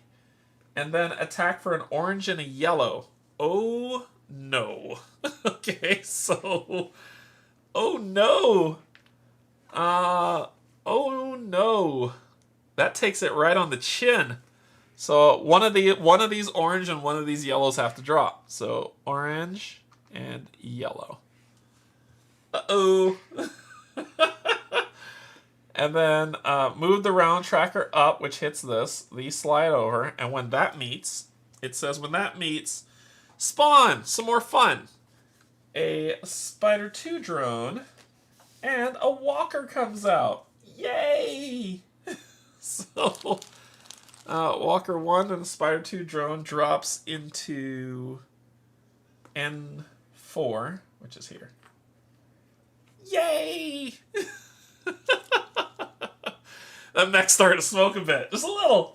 It's a little bit. I'll buff it. It buffs right out. It buffs right out. Uh-oh. Uh-oh. Okay. Cool. Cool.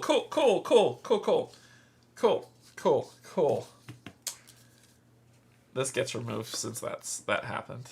You're back up to 4. Cool. Cool. I'm gonna die. We might as well scattershot this thing. It costs 2 energy, so we might as well scattershot. We can kill one of the drones. Or I can, yeah, ooh, I could get a bonus card with this. Yeah. I'm going to spend 2 of these, 1, 2, to Scatterpod, which lets me attack 3 different instances of damage, which will be 1, 2, 3. I could do this again if I do this, which I will. I'll spend 2 more energy to do it again. And it'll be 1, 2, 3, and I kill this entire I-Tank division. Gone. And I get a ton of stuff for this. So this is going to go into scrap. And the stuff I'm going to get is 4 money, which will take me to 15. And this drops here, and I get a reward card. Reward cards are specialty cards that you get in this game that is a one-time use power-up, which I'm hoping it's something really, really good. Come on. Come on, Papa needs a new pair of shoes. Come on, what you got? Plasma Cutter. When drawn, put this card into your back plane. This card cannot be interacted with by any other ability. At the end of the sortie, return this card to supply. Spend an energy to do one yellow, orange, or red attack, another one, and then bust this thing up with movement, and then return this card to the supply. I don't have energy to spend right now. I don't have it on me right now, but I will have it in a minute to try to solve this problem. Okay. Cool. Draw a card. Another scatter shot. And pull. Oh my! Thank God! This token means nothing happens. Now, remember when I told you at the beginning of the game I put 3 of these tokens into the bag? 2 of them do not go back into the bag. So 2 of them are removed from the game when drawn, and 1 will always go back into the bag. So it's just kind of a free turn. Your turn. Okay. Alright, what you got, Chief? What you got? Oh, I get 1 less. Because of this, I get 1 less when I power back up. So 1 less, and then this goes away. So I'm at 4 instead of 5. Precision, 2 money, and ally jacket within 2. The Plasma Gladius will do a red, a gray, and an orange. Huh. And I don't have precision.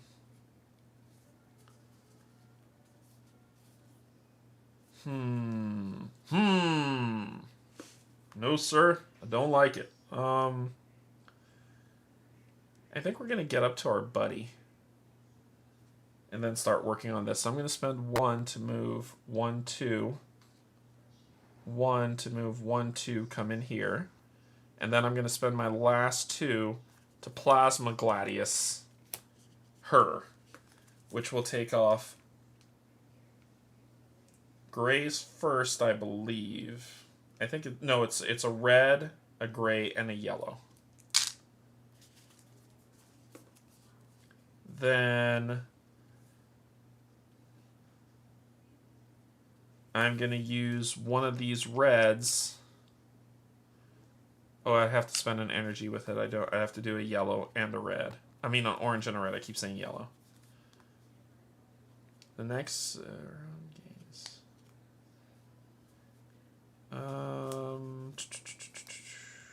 Oh, shoot. I forgot to do this in his place.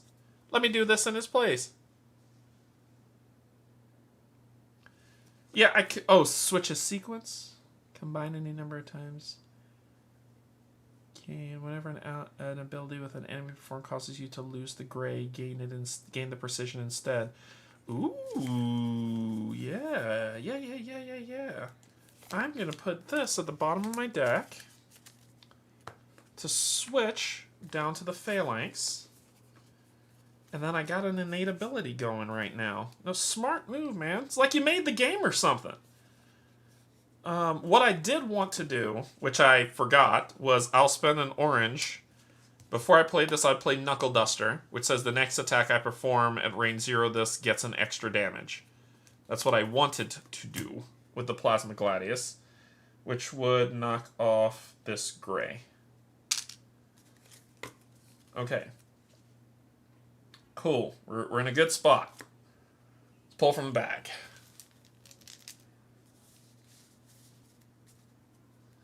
So then, draw a card, pull from the bag.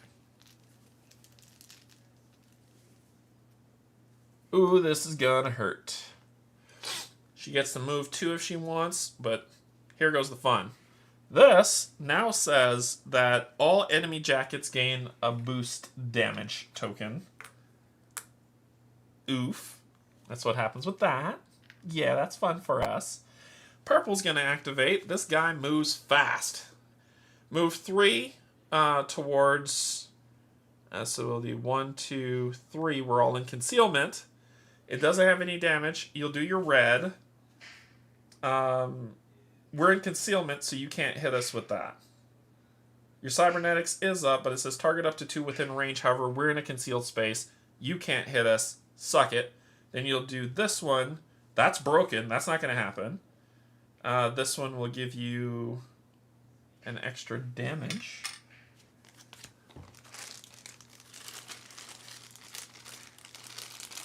So he would have used that damage when he shot at us too. But he gets 1 back. So that's the yellow. Then he's going to move 3 towards furthest place. Now he's coming in to have some fun. He's going to shoot us with his gun. One person's taking a red and a yellow. It'll be you. We'll take the 2 grays, which will give me that. Then you're going to do this. Flip your battle doctrine. After resolving an ability made against you, the attacking player must discard a card. Damn it. Oh, wait, no. It says cybernetics 1, and a player jack is within range 3. I gain a gray. Here. Cool. Hex is full. Oh, 3 jackets are in there. You're right. Hex is full. He can't come in. He can't come in. He can't come in, so I wouldn't lose that. I wouldn't lose that. Hex is full. Hex is full. Hex is full. There are 3 jackets in there. He can't come in, so he just sits out there pissed. Thank you. See? Told you to yell at me because I'm messing up. You can't attack me because I'm concealed and there's 3 jackets in there, which is her and these 2, so neener, neener, neener. Can't come in. Okay, cool. That was purple. Red's turn to activate. I say red, I meant green, because, I know colors well. I'm going to stay in a space, perform a red. That's a big no for, that's a big no. Because we busted those cybernetics. Then you're going to move towards, there is one in your space, so you will move towards, you'll do your green, gain a gray. And that's it. Then you'll pick this bad boy up and undo everything I just did. You suck. Oh, no, that, what's that give you? Yep, red and gray. You undid everything I just did. Cool. I didn't want to hit you anyway. That goes, I'm not bitter. Move the round tracker. And then you went, so you're up. Oh, actually, this works. Now I can only turn it to a yellow. This is a red. If you do this attack, gains a gray and a red. So I can knock off 3 with this for this one. I'm okay with that. I'll play this, spending 1 to do red. I'll gain 1 of these to spend this to, oh no, that does it. Yeah.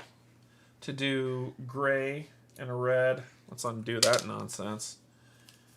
Then I will power drain, putting this card in scrap, getting rid of efficiency protocol. Oh, destroy a card, destroy 1 jacket card from your hand. I need to find a gear. I don't have one. Sure. We'll put it down there to gain 3. 1, 2, 1, 2, 3. We got 3. We're going to spend this and 1 to get rid of this. This card gets cashed. Then, how do we get an orange attack on you? How do I get an orange attack on you? I could do a red using precision to make it down to an orange, and then I could get rid of that, and then let Oof add it. Yeah, I think that's the plan. I'm going to spend a red and an action to do a red attack, but precision will make it an orange. To get rid of that. I could do that too, but I'm on a roll, man. I'm on a roll. I'm on a roll. Then I'm gonna play Exploration Directive for free. I have at least 2 of those, so I get to draw 2 cards. 1, 2. Oh, no. You are not anything I want. And then I'll do this to draw 1 more card. Thanks! This is what I wanted. Okay, so then if I spend, I need 3 to be able to pull this off and only have 2 energy left. Oh no. Oh no. No, no. I could do those 2 to take it to 1. Yeah. We're in for, ugh, this could hurt. This is such a stupid thing to do. Let's do it. We're gonna spend this and this to do a red damage to you, gaining a money. This is stupid. Don't ever do this when you play. Then we're going to do it again to gain another money and hit you down to 1. And then I'm going to stop. Oh my god. Then I'm going to stop. I know I have that. I'm saving that for that big bastard. Alright. And let's do this. Pull. Alright. You're there. And you go up to 5. And let's bust this lady's face in with a red and an energy to shatter her frame. We will gain a money. And her frame is shattered. So her frame is shattered. When it happens, her rescue ship appears here. So that And she is out of play.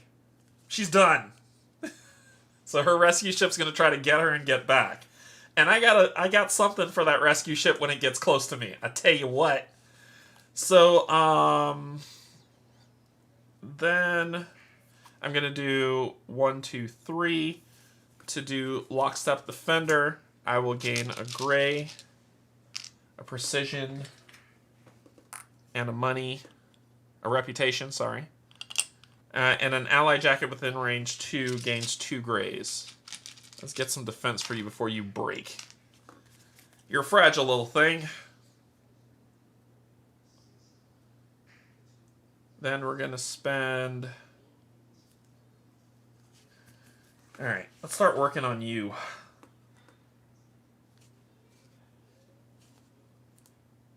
I think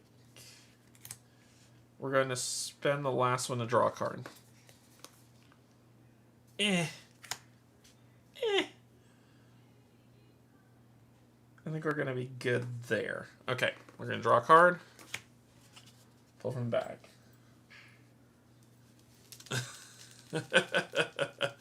Pull.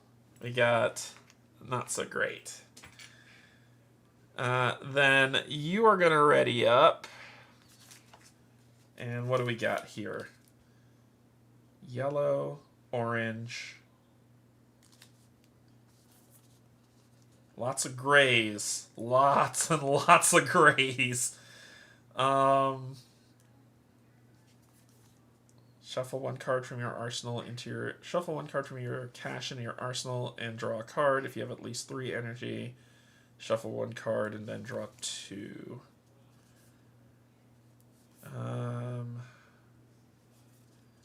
I can attack him for yellow and orange, which can knock these off.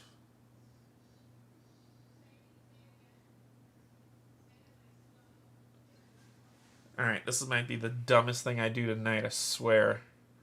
Oh, she's been defeated, so if she's defeated, this goes away, and that slides over, because she was defeated. So I am going to do a dumb thing. I'm going to spend 1 energy to move into this space, and then I'm going to Plasma Strand for 1 more energy to do, and then spend 1 more to make it an orange. So we're going to knock these 2 off. That's it. Then we have 1 energy left.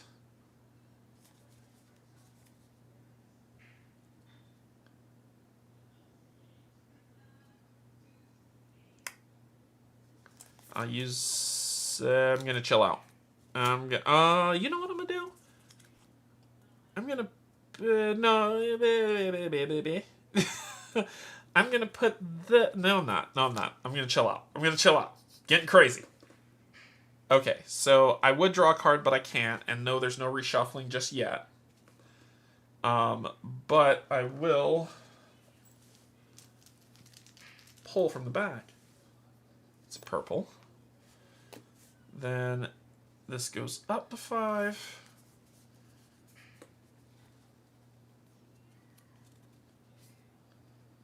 I could backplane this one with the cybernetic. I don't have any of my punch cards. I need my punch cards. Let's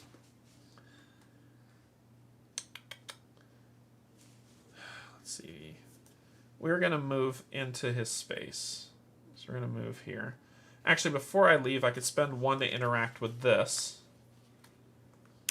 Grab 2 of my tactics, of my gear cards. 1, 2.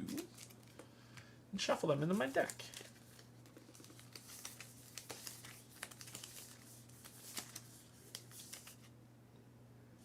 Remove this, then put up to 2 gear cards from your cache or scrap. Oh, on top of your deck. Whoopsies. Whoopsies. On top of my deck. Which would be those 2. Put them on top of the deck. Okay, then I will spend 1 energy to draw a card. Then I will spend another to move. And then my last 2 energy. Yeah, we're going to hurt you. Last 2 energy. Plasma Gladius. We're going to shrink that red down to an orange. for 1. Then we're going to do yellow.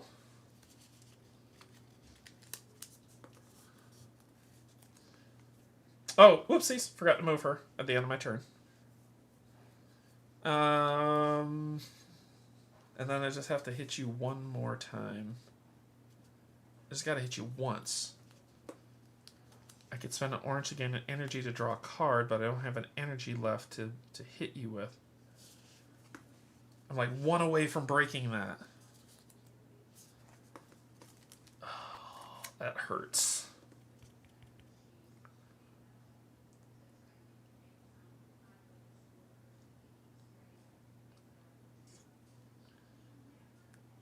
Yeah, we're gonna have to chill. Draw a card. This will move 1, pull from the bag.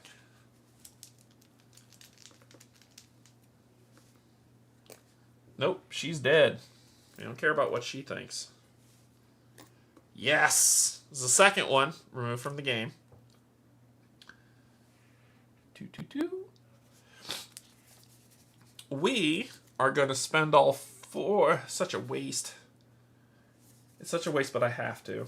I don't have anything that does damage that I need. So we're going to spend all 4 to baseline. When we baseline, we shuffle your hand and the cash only. Shuffle that and draw and use 6 cards. It's just basically a round to ready up. And hopefully I'll draw the other white, and if I do, fun times ahead. Yeah, I see what I could do, but I'm waiting for something for that. 1, 2, 3, 4, 5, and 6. Plus, I want y'all to feel for the game. I know I could use that ability. There we go. That'll do. That'll do. Oh, this is supposed to go here. Then move this once. Draw a card. Pull from the bag. Just give me one more turn. One more turn, game. Damn it. I said I wanted one more turn. Alright. The walker's going to go first. That's what that symbol is. That's that guy. He's going to move 2 towards us. 1, 2. And then he's going to drop a mine, because that's the type of thing he does. Oh, that's a spider. 1, 2.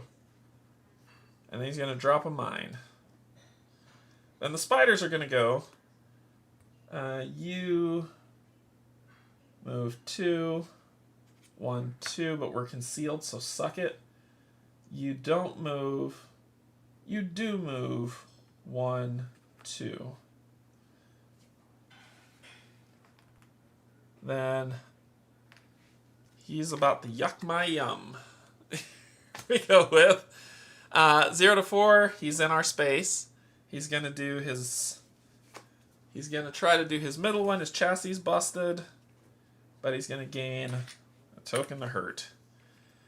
Then he's gonna shoot somebody for a red and a yellow. So we'll have it take you, and now I'll get that.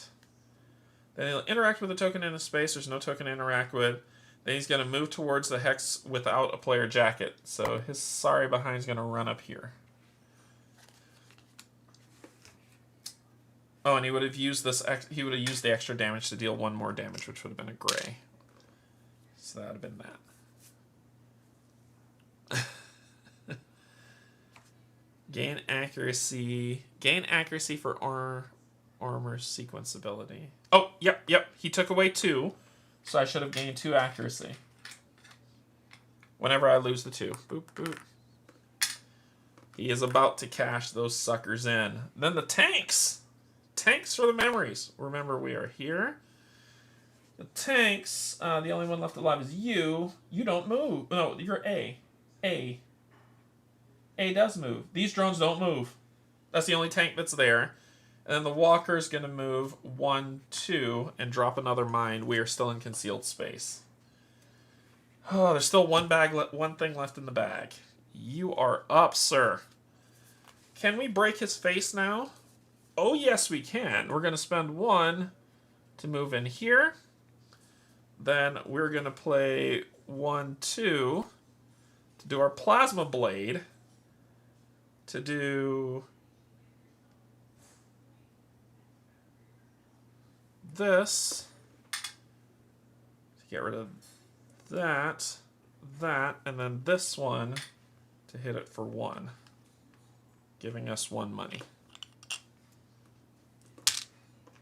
You're at 2. Then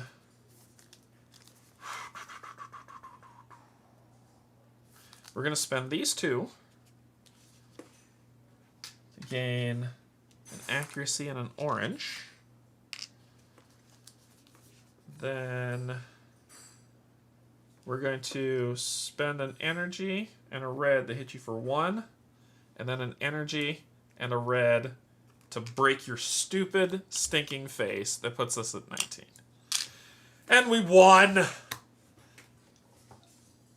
Da-da! Da-da-da! We won! Oh, I would have had to discard some cards from when he hit me. I forgot about that, sorry. There's the 2 cards for him hitting me. Okay, so that would pop this guy's ship out, but we've completed what we needed to for the mission. So the mission says, it's what it say. The mission says that when we win, we go to resolution AA. Forgive this resolution AA.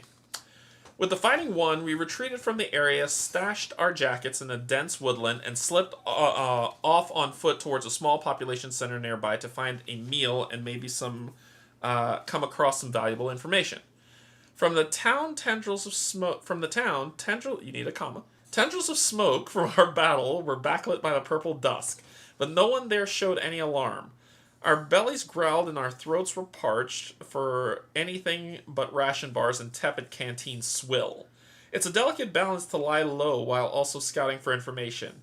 Who knew what secrets we might overhear about patrol routes or cargo manifests? Later, we would return to our jackets and fire up the encrypted comms channel to finally meet our Chalian contacts. These shadows carried a heavy burden. Without them, we stood alone and blind behind enemy lines, invaders marked to be made prisoners or corpses. With them, we just might bring snowslide avalanching down atop the Vega's smirking face. Each player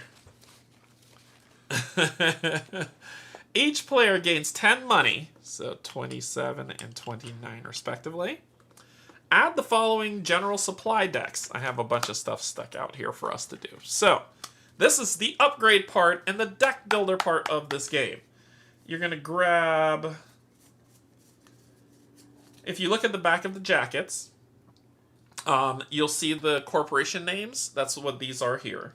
So you grab the corporation decks. I already separated them out for stuff. So you're going to grab that,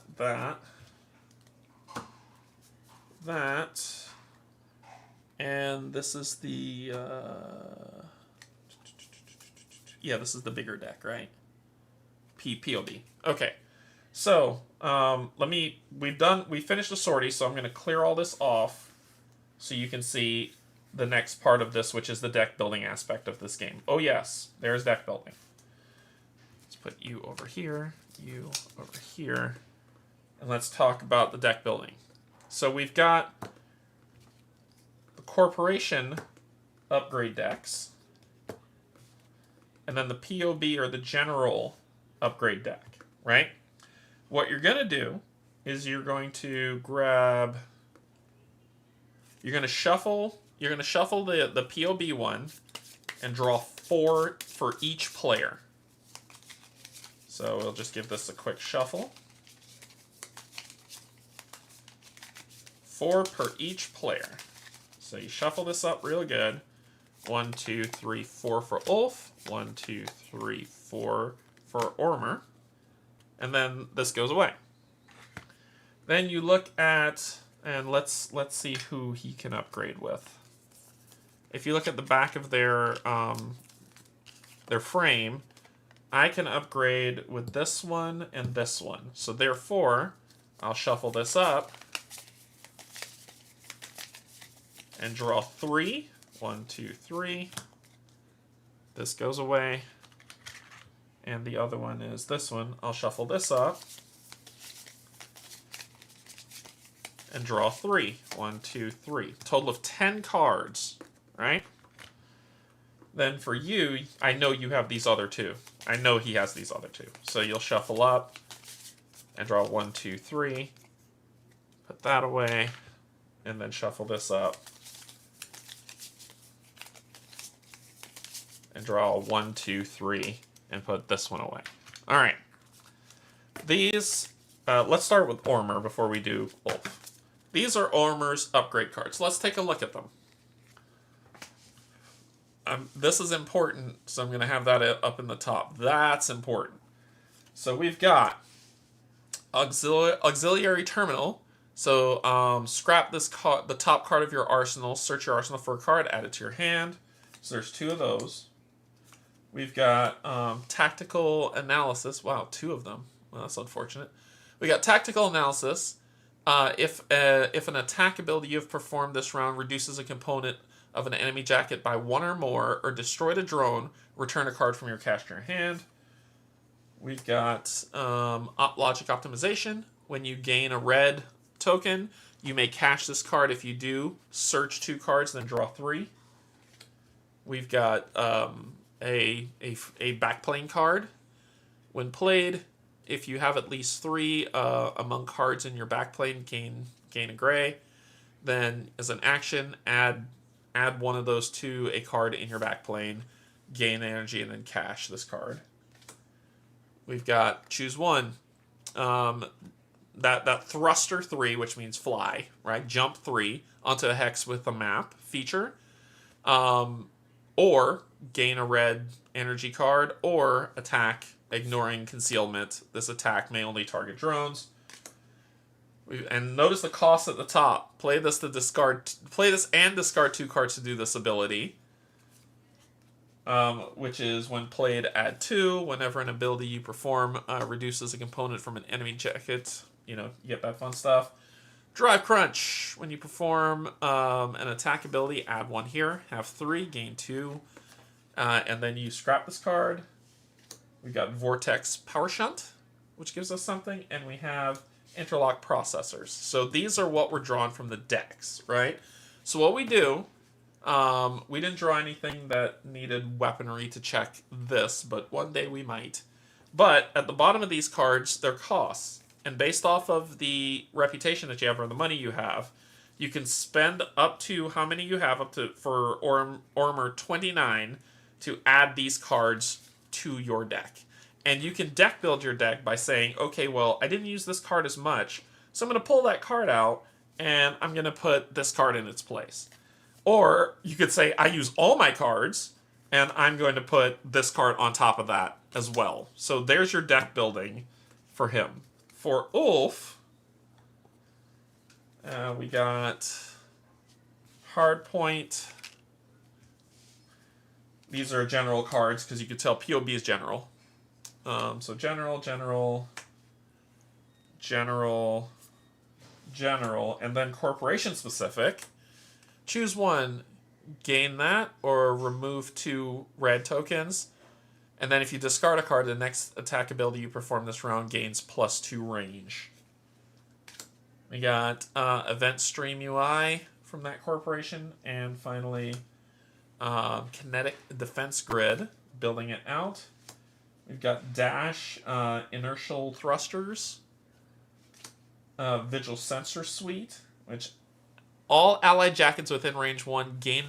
Wow! That is a pretty cool card. It's expensive to pay because it's 3 energy, but it's a strong card.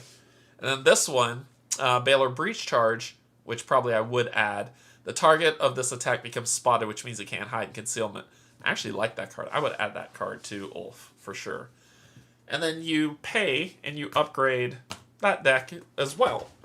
And so that's the deck building. Like, as you complete sorties or as you complete missions, you get new corp cards and general purpose cards to continue to build your deck for the next mission and build things up. Yeah, I got some pretty good cards from there. Also, It says if the player, if we didn't open this thing, so it would add basically the excuse me. We because we destroyed the if a player opened the military supply or destroyed the command center, which we would have gained. You actually gain a card, and this is a reward arsenal card. But you would gain a reward for completing out like little side things like destroying command centers or intelligent posts. You would gain this reward, which we would, right, and this would go to one person's deck. So we would gain that reward, determine who's going to get that. Then the enemy, because they were defeated, but they weren't harmed. If so, back to my example.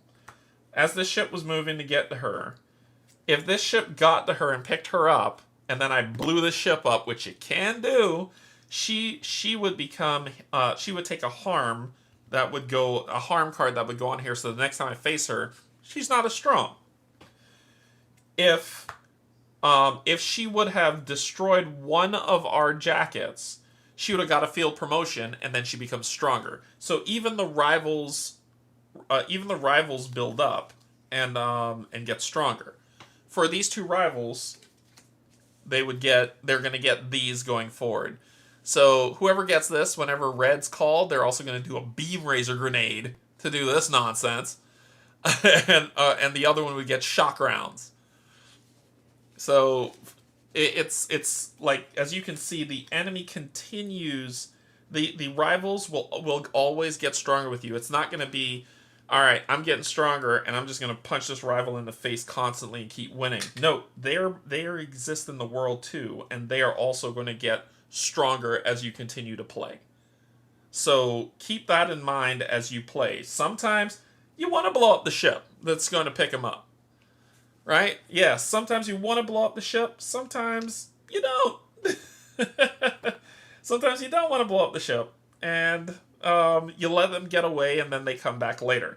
Now, if they take enough harm or enough damage, they die. Your rival will die. But because your rival died, someone else will be like, I'll avenge you, and you get a new rival. Which means if this guy sucked, like if this for Fauna, because she has such powerful stuff, her in a different jacket could be disastrous. So if I go and I say, okay, well, I'm gonna take Fauna out. Every single time a ship comes to pick her up, I'm gonna blow it up. Finally, Fauna will die, and then I will have to face a new rival, which will get set to me. So you definitely get, the game evolves with you as well as the missions themselves, if that makes sense. I think I explained a lot of this game. You didn't see a lot of this stuff kick off because a new better rival. Rookies are replaced with veterans, and veterans are replaced with an ace. Yeah, so right now she's a rookie, and she could get promoted to a veteran. If she destroys one of our jackets and she survives the round, then she will get a battlefield promotion to become from a rookie to a veteran. And then you gotta face her on veteran status, right? Which makes her even more powerful and stronger. So it's definitely a lot that happens in this game. A lot. Things that I liked about the game is that the game is, it's a typical kind of, a mission feels, I spent a very long time explaining this game to you. So if you're looking at your clock and saying, man, we've been playing for 2 hours. No, we've actually been playing for about an hour, and I've explained things and talked to you for another hour. So this game this first sortie played about an hour, and then we upgrade, and then we move on to the next mission, right? The next sortie to play. So it's got some fast play time. You didn't see me empty the bag because there's one more thing in the bag, which was the other blank. I knew it was in there. So there was one more blank, and then when the bag empties, you take all the tokens from the discard and you shove them back in the bag as you play. Now this is sortie 1, so it's not as tough, and I chose to make the difficulty a little bit, make the difficulty novice, by adding these two. So one of the things that Jared talked about in terms of how to do this initially, once these came out of the bag, they were gone, and that's all you're dealing with. And so I was like, I might house rule that. And so he wanted to talk to me about it, and I said, well, at least have one that stays in the bag to give you a little bit of a break. And he was like, he's taking feedback, so he's like, that doesn't sound like a bad idea to have at least one. And then for the other two, it's just you set your difficulty. For me, I picked novice. If you want to pick normal mode, or this is novice.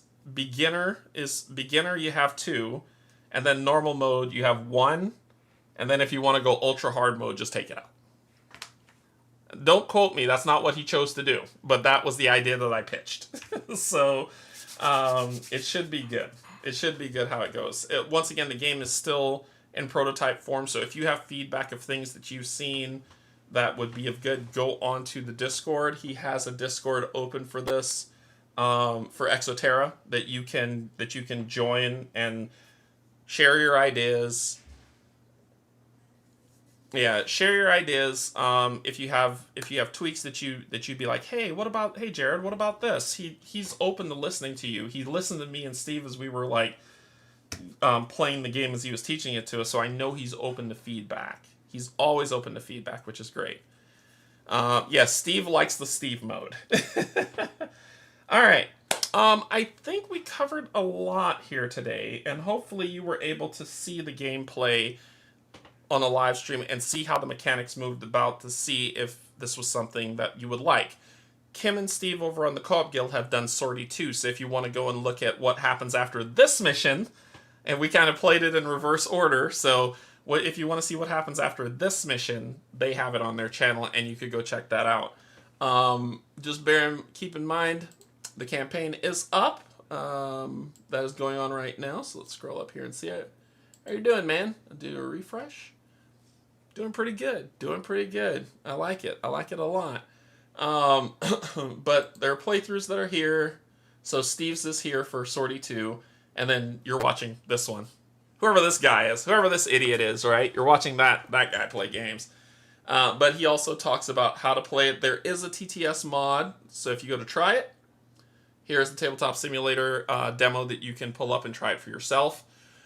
There are two other jackets that you can play, or two other jackets that you can play with, two other characters. Steve and Kim played with the other two, so if you want to see those. But you could play with all four, try it out for yourself to see how that goes. And hopefully this gives you a good sense. The pledge levels. So from what you saw, that's what I said I'd talk about, right? Let's go to pledge levels. So from what you saw comes in this box, minus the two minis, right? Minus the two minis that are there. This is pure standees. The wooden pieces, all that other stuff is just no minis in the box. You get it for $149.